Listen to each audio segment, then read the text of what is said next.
Maşallah, təmiz deyiləm toyumuzu. Hoş gəldiniz Əhl-i Məclis.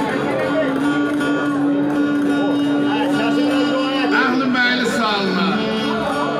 Aşıqlarımızın təkbətək hamısı salınır. Gözəl bir alqışlar olsun. Yaşa!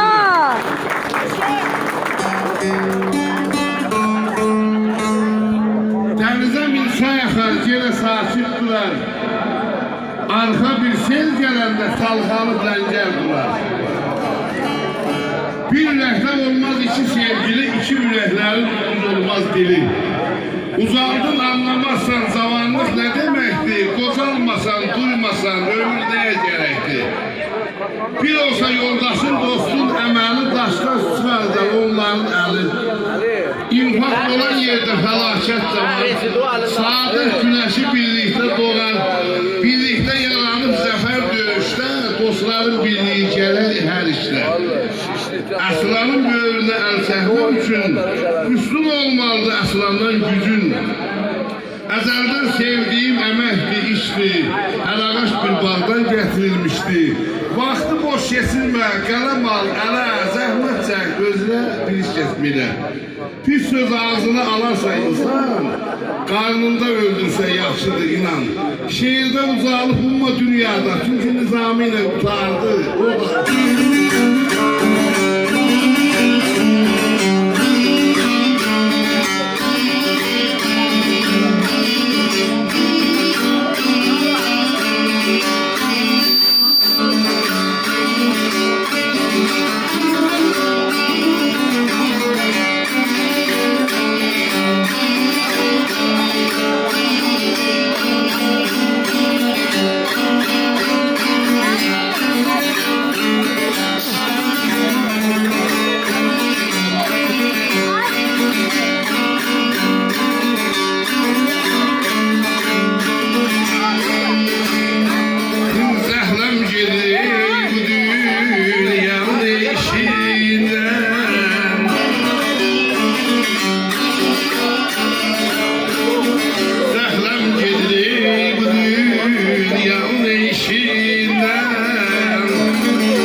Bu Temir Bayıl'dan üstə Şərif xanlı da toydu ya. Bayram toydu, onda da toylar çox oldu. Bir 28-29'a toy var, okumuşam axırında. Toydan çıxandan sonra indi sallanmış Temir Bayıl aşağı gəlir. Balabansiyə dedim, mən qələmdən, balaqdan var mı? Başında ürəyimə bir xanı söz gəlib yazmaq istəyirəm. Yazdım, zəhləm gedir bu dünyanın işindən. Mən yetimi saxlamağa can çəkir. Sızıldaşır parmaqların beşindən. Sağım yetmir, daha solum yan çəkir. Qozalmışam, ağrı buradan dənizdə, ürəyimin başından. Eğilim yaşın insan kimi əlindən. Bəlkə bir gün rahat olan qəbirdə, günahşar da burada ayaman çəkir. İndi qələmin üzü daşı daşlar ilişib ileri getmir, axırbət gəlmir. Bunun benzinə yetişəndə işlər orada benzin zadı orada elədi, hərəkət eləyəndə bir qarı dənəni mindirdilər, şimdi zamanında salarsan yerə. O da olacaq ki, eylərdə, oğlundan, devlədən, nəticəndə, vardan, dövlətdən nəsə yerə düşəndə axır bəndi gəlir. Görə nətər yazmışım.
Bu dünyada sen varı, utandılar belşe balakanları, gülü çeşmiş, beli bükülmüş karı, kefte seçen yüzde bir insan seçin, hamısın düğün, ne dileğilerse, öpürəm, eşk olsun məclisimizə.